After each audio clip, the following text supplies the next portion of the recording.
It's not a daily newspaper, ये दैनिक अखबार नहीं है। It's a non regular paper. ऐसे एक तो वीकली पेपर है और वो भी छपता है।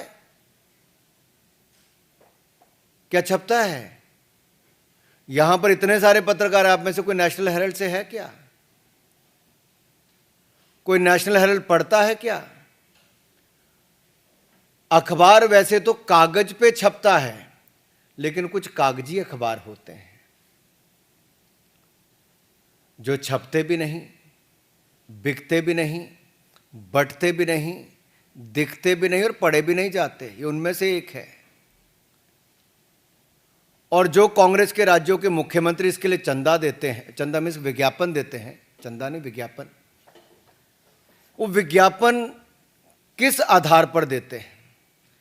दैनिक अखबार जिनके बहुत सारे अलग अलग जिलों के संस्करण निकलते हैं, उनको चवन्नी मिलती है और नेशनल हेराल्ड को चांदी के सिक्के मिलते हैं।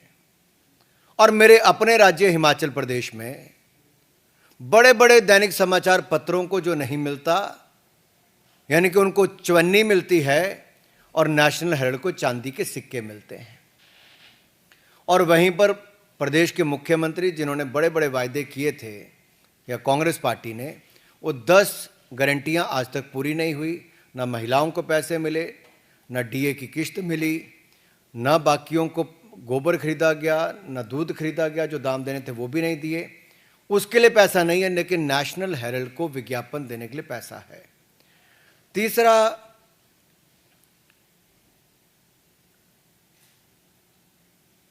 ये जो आंकड़े सामने आए, इसके बाद कांग्रेस पार्टी ने कहा नहीं नहीं, कुछ तो खरीद फरोख्त हुई नहीं। ईडी की चार्जशीट में बहुत साफ है, अपराध का प्रकार, अपराध की तिथि, अपराध का समय, अपराध की जगह, लेन देन का अपराध और अपराध के बारे में सारी जानकारियां ईडी ने फैक्ट्स एंड फिगर्स के साथ अपनी चार्जशीट में रखी है। और ये कांग्रेस का क्राइम है। This is a Congress model of corruption, where a weekly newspaper is getting much more amount than the daily newspapers, and a paper which is not even published at times.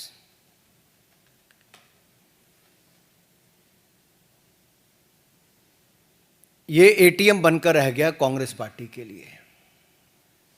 क्या national Herald Congress party का ATM हो गया, जहां के कांग्रेस के अलग अलग राज्यों की सरकारें उसमें पैसा डाल रही हैं और टैक्स पेयर का पैसा है?